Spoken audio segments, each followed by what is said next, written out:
Hello అండి అందరికీ. Idli with combination పల్లి చట్నీ ఏ విధంగా ప్రిపేర్ చేసుకుందామో చూసేద్దాం రండి. ముందుగా స్టవ్ పైన కడాయి పెట్టుకొని అందులో పల్లీలు వేసుకొని వేయించుకోవాలి. అలా వేయించుకున్న పల్లీలని పక్కన పెట్టేసుకోవాలి. తర్వాత అదే కడాయిలో కొద్దిగా పచ్చిమిర్చి వేసుకొని మళ్ళీ ఫ్రై చేసుకోవాలి. అదే పచ్చిమిర్చిలో కొద్దిగా ఆయిల్ కూడా వేసుకొని మంచిగా పచ్చి వాసన పోయేంత వరకు ఫ్రై చేసుకోవాలి. అలా ఫ్రై చేసుకున్న పచ్చిమిర్చిని పక్కన పెట్టేసుకోవాలి. తర్వాత మిక్సీ జార్ తీసుకొని ఆ మిక్సీ జార్లో ముందుగా వేయించుకున్న పల్లీలు దాంట్లో వేసుకొని కొద్దిగా పుట్నాలు వేయించుకున్న పచ్చిమిర్చి కూడా అందులోనే వేసుకోవాలి. తర్వాత కొద్దిగా జీలకర్ర, తగినంత ఉప్పు కూడా వేసుకోవాలి. అందులోనే కొద్దిగా వాటర్ కూడా యాడ్ చేసుకొని మిక్సీ పట్టుకొని పక్కన పెట్టేసుకోవాలి. ఈ మిక్సీ పట్టుకున్న పల్లి చట్నీ ఉంటుంది కదా, దాన్ని మళ్ళీ తాలింపు వేసుకుందాం.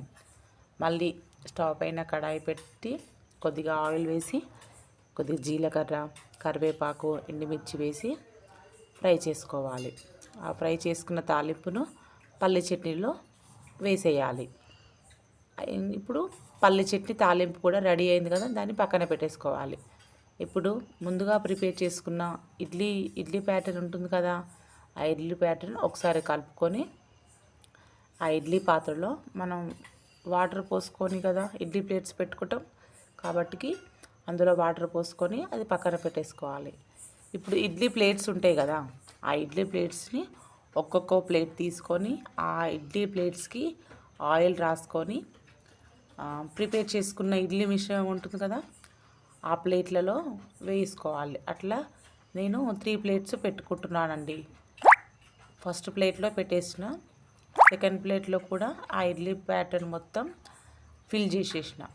ఇప్పుడు ఆ ప్లేట్స్ని వరుసగా ఆ ఇడ్లీ పాత్రలో వాటర్ పోసుకున్నాం కదా, అందులో పెట్టేసుకొని క్యాప్ పెట్టేసుకొని స్టవ్ పైన పెట్టేయాలి.